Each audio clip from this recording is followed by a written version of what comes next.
सांगली जिल्हा परिषदेच्या सर्व शाळांमध्ये सीसीटीव्ही बसवण्यासाठी मोर्चा, दलित महासंघाच्या वतीने केलं आंदोलन, शिक्षण अधिकाऱ्यांना दिलं निवेदन। राज्यातल्या काही शाळांमध्ये विद्यार्थ्यांसोबत गैरकृत्य घडल्याच्या घटना घडल्यानंतर 21 ऑगस्ट रोजी शासनाने सर्व शाळांमध्ये सीसीटीव्ही बसवणे बंधनकारक होते। मात्र सांगली जिल्हा परिषदेच्या शिक्षण विभागाअंतर्गत येणाऱ्या 1,500हून अधिक शाळांमध्ये सीसीटीव्ही बसवलेले नाहीत। त्यामुळे विद्यार्थ्यांच्या सुरक्षेचा प्रश्न ऐरणीवर आलेला आहे।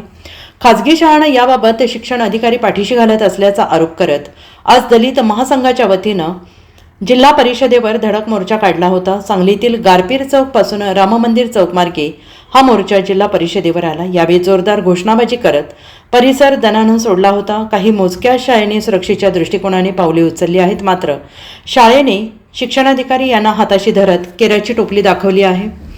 मागील काही दिवसांमध्ये विद्यार्थी-विद्यार्थिनींवर अनुचित प्रकार घडल्यामुळे राज्य शासनाने हा आदेश लागू केला होता।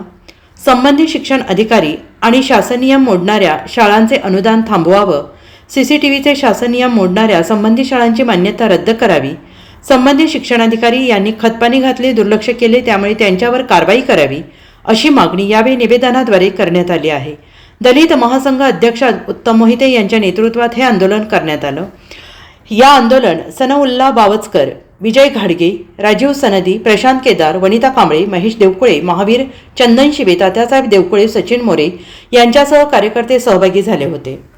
भारत महासत्ताकडे वाटचाल करत असताना या महासत्ताकडे वाटचाल करण्यासाठी जे काही शैक्षणिकदृष्ट्या आपल्याकडे वाटचाल करण्याची गरज आहे, ती शैक्षणिकदृष्ट्या करण्यासाठी भारत सरकार तसेच राज्य सरकारनं आपल्याला चांगल्या पद्धतीने निर्णय घेण्यात आलेले आहेत। शैक्षणिक सवलती एक चांगल्या पद्धतीने देण्यात आलेले आहे। शिक्षणासाठी येण्यासाठी प्रोत्साहित जे काही अनुदानं आहेत की ज्या सुखसोयी आहेत ती मुलांसाठी दिल्या चाललेल्या आहेत। पण या ठिकाणाला महाराष्ट्रातील सांगली जिल्ह्यातील या गोष्टीकडे का दुर्लक्ष केलं जाते हे आम्हाला अजूनसुद्धा कळत नाही। या ठिकाणाला जे काही मुलांच्यावर अन्याय अत्याचार होत आहेत किंवा मुली शिक्षणासाठी बाहेर पडतात पण त्यांची छेडछाड होते, मुलींच्या अनेक ठिकाणी त्यांच्या विनयभंगासारखा प्रकार करतो, शिक्षकांकडून सुद्धा काही गोष्टी त्यांच्याकडे टॉर्चर केल्या जातात। त्यामुळं राज्य सरकारनं तात्काळ ऑगस्ट महिन्यात असा जाहीर केला की कोट्यावधी रुपये देऊन या ठिकाणाला 5,30,00,000 रुपये देऊन सांगली जिल्ह्याला सांगितलं की जेवढ्या आपल्या शाळा आहेत त्या शाळेतनी तात्काळ सीसी फुटेज लावण्यात यावं। पण या ठिकाणाला जे काही आपले शिक्षणाधिकारी गायकवाड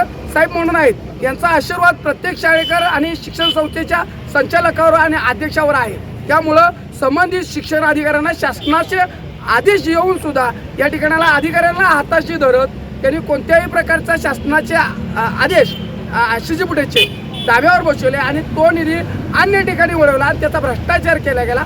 कोणत्याही शाळेत या ठिकाणाला 257 शाळा सोडल्या तर अन्य कोणत्याही शाळेत खाजगी किंवा शासकीय कोणत्याही शाळेत या ठिकाणाला सीसी फुटेज बसवलं गेलं नाही। याची चौकशी आम्हाला माहिती अधिकारात मिळाली गेली, कारण या पाठीमागं गायकवाड साहेबांनी अत्यंत मोठा भ्रष्टाचार केला। त्यांची शाळेची चौकशी व्हावी, त्यांच्या बालमत्तेची चौकशी व्हावी आणि हा निधी तसाच का पडून राहिला, पोरांच्यावर अन्याय अत्याचार झाला, पोरं शाळेतून थांबली गेलीत, पालकांनी आपली शाळेत मुलं पाठवण्यासाठी भीती निर्माण केली।